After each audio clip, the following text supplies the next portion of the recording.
again as we come here to talk about Married to Medicine, Season 10, Episode 8. And I know I'm a few days late. Let me tell you, Christmas is Christmassy. Is that what they say? Christmas is Christmassy. I'm behind. I'm absolutely behind. But you know what? I'm almost glad I did wait an extra day.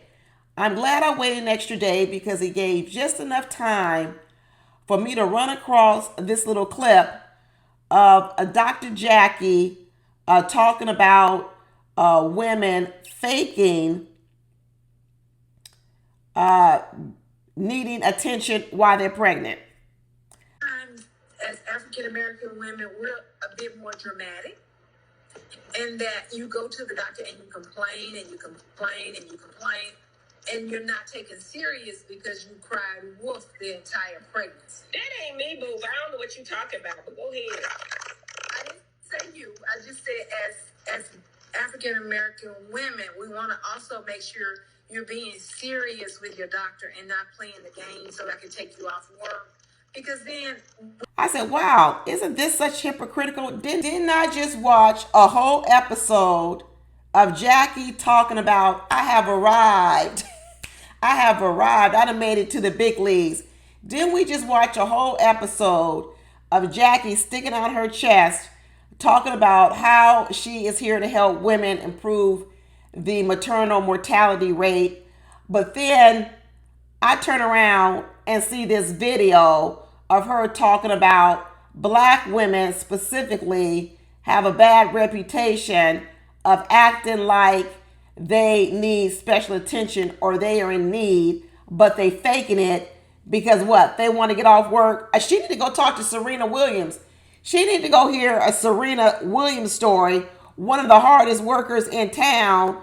And let me tell you, even Serena Williams tells her story of how she got discriminated against at the hospital and they didn't want to run no test on her. I can't believe Jackie is here, but you know what? I can believe it because this is where you get to. This is where you get to when you are beating your chest. I told y'all that this was the first year I've come back and done Married to Medicine for a while.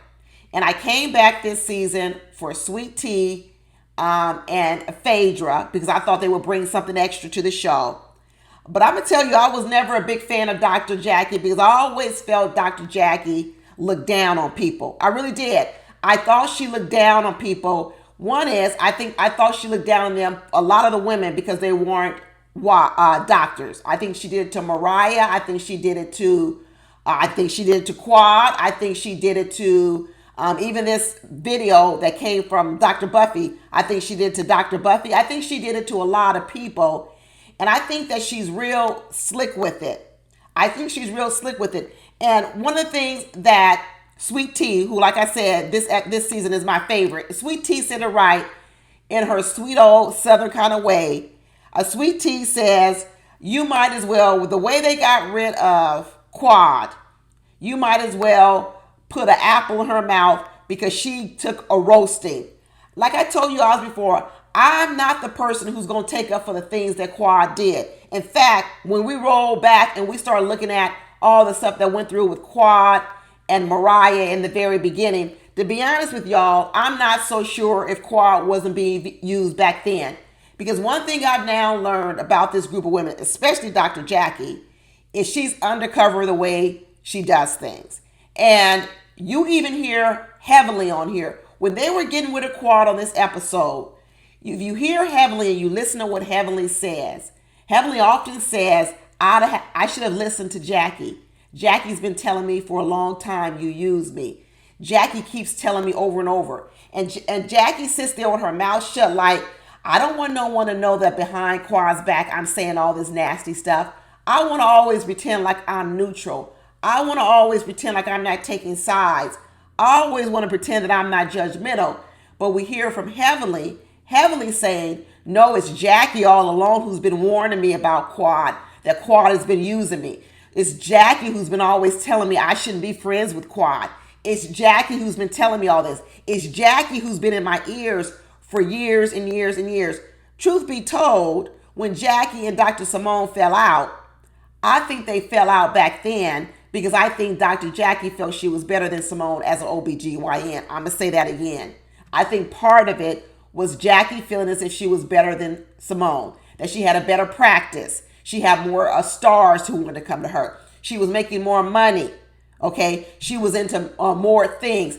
I think that Dr. Jackie tried to have a superiority over Dr. Simone as well. That's what I think. And I think that when Dr. Simone started coming to her own on this show, she started getting her own shine in her own right. I think she started coming up from underneath the shell of Dr. Jackie, and Dr. Jackie rubbed her wrong way. Because I also think the reason why Dr. Jackie doesn't like Quad so much, because if you think about all the things they say about Quad, what Quad has done, what Quad has said, you can more understand Quad's beef, say, with Toya or someone else, because they've actually had words. But Quad never has really had any words with Dr. Jackie too much. But Dr. Jackie says Quad is not a good friend to her. Quad only comes around when she wants to come around. And when Dr. Jackie finally started speaking up about Quad this season, she said what really rubbed her wrong, this is what Dr. Jackie said, what really rubbed her wrong was when she joined that Sister Circle TV show, and Quad started coming up. She started getting other notoriety outside of this show with the Sister Circle, and Quad starts declaring that those women on the Sister Circle, and then also Quad had joined the sorority, which is, she had joined that, and then she started joining with that too. I think that Dr. Jackie had a problem with all of it. I'm going to say it. I think Dr. Jackie had a problem with all of it. And that's not to say that Quad ain't got her own reasons. There's lots of things Quad do that I just can't stand. I agree with a lot of you out there who you talk about how Quad doesn't take accountability. Absolutely. But if anybody knows about my channel, one thing I like to do is I like to look at both sides. I like to look at both people. I'm not going to always just blame one person for a situation going wrong. And I believe in a lot of cases, that's what goes on here. Yeah, Quad doesn't take accountability a lot of times. But I think a person who falls up underneath the radar in this whole Married to Medicine is Dr. Jackie. So was I too surprised about hearing what came out of her mouth? No, because I know this is what happens to a person when you puff out your chest and you got big pride and you got big ego. And it's only a matter of time before that's revealed to everybody, because it's always been there. It's just that you've been so careful to hide it. Just like they're real careful to hide Curtis's going to the DR. We see Curtis finally showed up for an episode, but guess what? He shows up for an episode when Dr. Jackie is gone. These two probably don't even like each other. Curtis came to work finally to do an episode. Just so happens the time that Dr. Jackie is gone over in Napa Valley. They got problems. They just keeping it undercover, under low. And if this is supposed to be Married to Medicine, we're supposed to be talking about marriage. But somehow or another, Dr. Jackie likes to always keep it on her business, growing her business, her doctor stuff, which is fine. Like I said, she's a great doctor. It seems like everyone has said wonderful things about her, right? But I'm not here always to see how Dr. Jackie is growing her business. I like to see interaction with the couples. I like to see interaction in marriage. That's why it's called Married to Medicine. It ain't called, that's why I came here to watch that. But I think Dr. Jackie does a good job at hiding that. And let me tell you another thing I'm going to step out on a limb and talk about with Dr. Heavenly. I know I'm going to make some Dr. Heavenly fans mad out here. I know she got a big old fan base. That's fine. That's fine. But like I said, on my channel, I can talk about both sides. And I'm going to say this about Dr. Heavenly. I believe the reason why Dr. Heavenly has never really come after Dr. Jackie in anything is because I think Dr. Heavenly, in her own way, worships Dr. Jackie just like Dr. Jackie thinks. And you know how I think that? I'm going to go back to seasons long before. I'm going to tell you how far I'm going to go back where I think that about Dr. Heavenly. I think seasons long before, when I remember those episodes when Heavenly used to let us in on parts of her life. She used to let us in a little bit, at least on her childhood, and she took us back to her childhood home. She showed us where she grew up. She started telling us about her childhood, how she grew up alone in a bedroom by herself, how she didn't have many friends, how she didn't have many friends at school. And she studied hard, and she was smart, and she ended up having lots of success. If you remember when Heavenly came on here, she was awkward. She was very, very awkward. She might have been smart. She might have had a good business. She has good business, but Dr. Heavenly was not very good with attire, fashion. Let's put it real. She was not very good with her look. She was not very good with the personal appearance. She had a lot of things going wrong. And you know who I think she looked up to all that? She doesn't have any class. That's a lot. Heavenly may be keeping it real. She may be a straight shooter, but there's a lot of part that Dr. Heavenly does that's classless. Let's just say money don't buy you class. And I believe she looks at Dr. Jackie. She looks up to Dr. Jackie because Dr. Jackie's classy. I think it goes back to college even more. Let me tell you how I think it goes back to. I think it goes back to Dr. Heavenly being with Dr.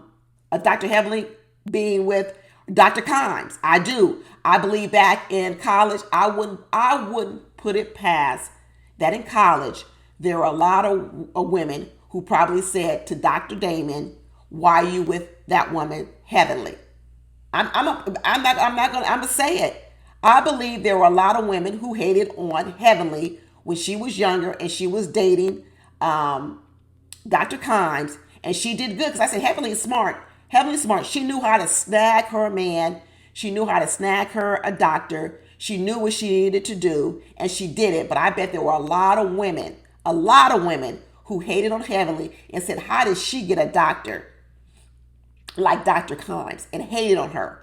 And I bet there was a lot of women like the women like in college, like Dr. Jackie, were the women that were hating on Dr. Heavenly. I do. I do. All the sorority and fraternity life that Dr. Kimes and Dr. Jackie come from, and that was a world that Dr. Heavenly was kept out of. I do. I believe in her younger days, she may be friends with Dr. Jackie now, but in her younger days, Dr. Jackie was exactly the woman that she was jealous of. They were popular in school. They had friends. They were in these hot sororities. They were going out with these fraternity boys, the same one that the women that were talking about her with Dr. Kimes. And I think now in her adult years, she looks up to Dr. Jackie because Dr. Jackie actually represents what she really wants to be. That's what I'm going to say. Because one thing about Heavenly is when she doesn't respect you, she shows it. When she doesn't respect you for your intellect, when she doesn't respect you for your business know-how, when she doesn't respect you for anything, she can't hide it. She tells you, she shows you. She has a lot of respect for Dr. Jackie. In a lot of ways, I think it's just because she kind of in a way wants to be like Dr. Jackie. Dr. Jackie represents a lot of things that Dr. Heavenly over time has wished she could become. And let me tell you, over time, Dr. Heavenly has become that and more. Dr. Heavenly has gotten her fashions together. She's got her looks together. She got her wigs together. She got her makeup together. She dresses a whole lot differently. You have seen the evolution of Dr. Heavenly on this show. To be honest with you, there's probably no other woman on this show that has gone through more of a fashion, makeup, everything evolution than Dr. Heavenly. Probably no other woman you could talk about. And I think Dr. Heavenly has tried to model that off of Dr. Jackie. She in a lot of ways, she kind of worships Dr. Jackie, but I don't think she sees Dr. Jackie flaws. I don't think she sees it because she's too much in admiration of Dr. Jackie. When Heavenly started spilling the tea that it was Dr. Jackie who was calling her a fool behind the scenes, saying you a fool to be with Quad, but yet we never really heard any of these harsh words from Dr. Jackie, that tells you what Dr. Jackie does in the background. And we've heard this from several people. We've heard it from past cast members who said Dr. Jackie in the background does a whole lot of stuff. And I've said, I don't know how Dr. Jackie stays on the show and never has to share nothing about her marriage. How does Jackie get a pass? Typically, people who get passes on these reality TV shows, they have something that they do in the background with the producers. They have some sort of way that they're able to manipulate things and be able to keep their business out the street. And somehow or another, the producers tend to go along with it because they view that person as powerful. And I believe that's what they believe with Dr. Jackie. But I think it's time for Dr. Jackie to go. I really do. And I think this season is a season where I think these ladies puffed out their chest too much. All this talk about an OG meeting. Let me tell you, they brought Quad here to humiliate her. All this summons and quad to the room. Can you come up to room 242? Like you getting called to the principal office. You already in bed getting your bubble bath. Can you come to room 242? Well, we bring you to room 242 so we can just tell you that we don't want to be friends with you. Well, you could have sent me a text with that. You could have told me that over the phone. No, but you wanted some extra humiliation. That's why I told you this takedown of Quad was extra nasty. And then the extra nastiness, it was a lot of these ladies puffing out their chests.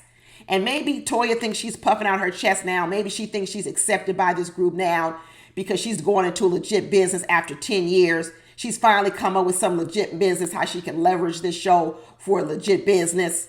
You know, maybe she's seen what Dr. Jackie has done. Maybe she sees what Heavenly has done. And Toya's realized she hasn't really done any of that, but keeps spending. She's probably spent every bit of this Married to Medicine money every year. It's been coming in one pocket and going out the other, buying all these fancy clothes like she wore to this winery. That was a bad outfit. I don't know. I just didn't like the outfit Toya wore to meet the people, Kendall Jackson doing the wine. She might have had on some expensive shorts, and that top blouse was probably very expensive. It was probably something, I don't even know what it is. It looked expensive, but I didn't think that was an appropriate choice for the meeting. I sure did not. I thought all the ladies who were accompanying her to the winery for lunch, I think they all looked better than Toya. And Toya was the one launching the wine. I don't think that Toya knew how to dress. I think Toya doesn't know the world she's trying to get into. She may know wine. She may drink a lot of wine. I don't know. But I don't think Toya knows the people that are in that industry. I don't think Toya knows the type of people who are in the wine industry, because some of the moves she makes tells me I don't think that she knows the people who are actually making the moves in the wine industry. I hope she gets it together, because I hope it's an opportunity for her to do something and launch a business coming from this Married to Medicine, because this money ain't gonna last forever. Married to Medicine money gonna last forever. In fact, I hope it don't last too much longer. I hope they get some new girls. And the way Toya is puffing out her chest this season, talking about we the OGs and come to room 242 so we could talk about you, she's doing too much too. Dr. G told Sweet Tea, just put some earplugs in your ear. I don't even want you to get corrupted on this show. Don't listen to none of them women. Dr. G said, I don't want you to get riled up because I ain't trying to have another divorce. And he was just okay with Quad going home. He said, because honestly, why would I want that going on? I heard that. Why would he want his ex-wife and his new bride constantly interacting with each other? That ain't nothing but trouble for him. At least he was honest. At the very end, we started getting some real information. We have, at the very end of the show, we started getting some good conversation. So maybe next episode, there'll be better conversation. But we got into some good conversation where finally Dr. Simone is admitting that they arguments be petty. They petty because all they arguing about is power. Power in that marriage. It's a power struggle. Who's going to get the last word? Who's going to get the say so? Who's going to be right? And she's right. A lot of the arguments are petty. She says she's going to try to do better with her marriage with Cecil, because we can already see by outsider looking in, they got problems. They got problems. And then finally, we hear a little bit from Dr. Heavenly when she started talking about how difficult marriage is. Well, you wouldn't know it because we don't never see none of it. We don't never see Heavenly work through no issues in marriage. And it's not just because we want to see drama with marriage, but maybe people can learn from Dr. Heavenly. Dr. Heavenly has had a long marriage. She's obviously had to work through a lot of issues. She could teach a lot of women how to stay in a marriage for 20-something years. But she don't want to share none of it. She don't want to share one bit, but here now she talking about, it's a lot of work. What work? According to you, for the last 10 years, it's a cakewalk. It's an ice skating rink. It's a roller skating rink. You've been skating through marriage, according to here on the show. Everything is a cakewalk to Dr. Heavenly, and she shares more on her after show with Carlos King and everyone that she does on Married to Medicine. Every time I do a review on Married to Medicine, everybody tell me I need to go watch Dr. Heavenly's show. I need to go watch Carlos King. Why? Why can't I see it on Married to Medicine? Is that the new show? Then why is Married to Medicine paying Dr. Heavenly?